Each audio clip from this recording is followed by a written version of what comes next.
लड्डू गोपाल के फटे पुराने वस्त्रों का क्या करना चाहिए? शास्त्रों से जाने जवाब। लड्डू गोपाल के पुराने वस्त्रों को लेकर हमेशा मन के भक्तों के सवाल आते रहते हैं कि आखिर लड्डू गोपाल के फटे पुराने वस्त्रों का क्या करना चाहिए। हालांकि इसे लेकर भी शास्त्रों में कुछ विधान बताया गया है।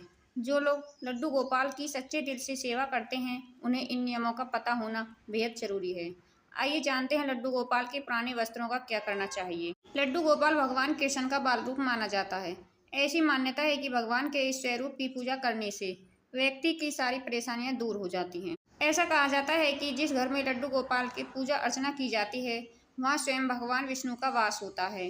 लड्डू गोपाल की सेवा जो भक्त करते हैं, वह उनकी दिनचर्या यानी सुबह उठने से लेकर रात के सोने तक का विशेष ख्याल रखते हैं।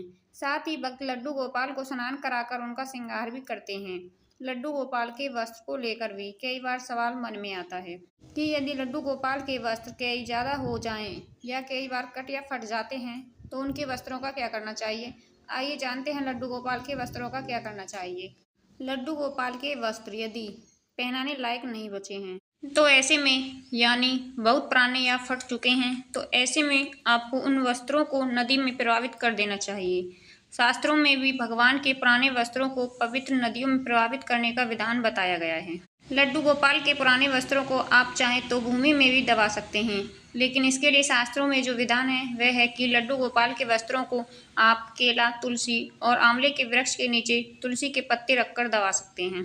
लड्डू गोपाल के वस्त्रों को लेकर एक मान्यता यह भी है कि जो वस्त्र खराब हो जाए या फट जाए या पुराने हो जाएं तो आप उन्हें अपने घर में बच्चों के तकिए के अंदर रखकर रुई के साथ उन्हें सिल सकते हैं। ऐसा करने से बच्चों के मन मस्तिष्क पर सकारात्मक प्रभाव रहेगा। लड्डू गोपाल के वस्त्रों को एक लाल रंग या पीले रंग के कपड़े में बांधकर बरकत पाने के लिए धन के स्थान पर भी रख सकते हैं। ऐसा करने से आपके घर में कभी भी धन धान्य की कमी नहीं रहेगी और भगवान विष्णु का वास सदा आपके घर में बना रहेगा। लड्डू गोपाल की सेवा के नियम भी जरूरी हैं। लड्डू गोपाल की सेवा करने से पहले स्नान करें और स्वच्छ वस्त्र पहनें। सेवा का स्थान भी साफ सुथरा होना चाहिए। लड्डू गोपाल जी को प्रतिदिन स्नान कराएं या कम से कम स्नान का मानसिक आह्वान करवाएं और फिर उन्हें सुंदर वस्त्र व आभूषण पहनाएं। उनका अच्छे से श्रृंगार करें। दिन में कम से कम 3 बार भोग लगाएं, सुबह, दोपहर और शाम।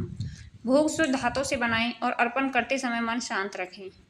सुबह और रात को लड्डू गोपाल जी की आरती करें। मधुर भजन गाना या सुनना भी उन्हें प्रसन्न करता है।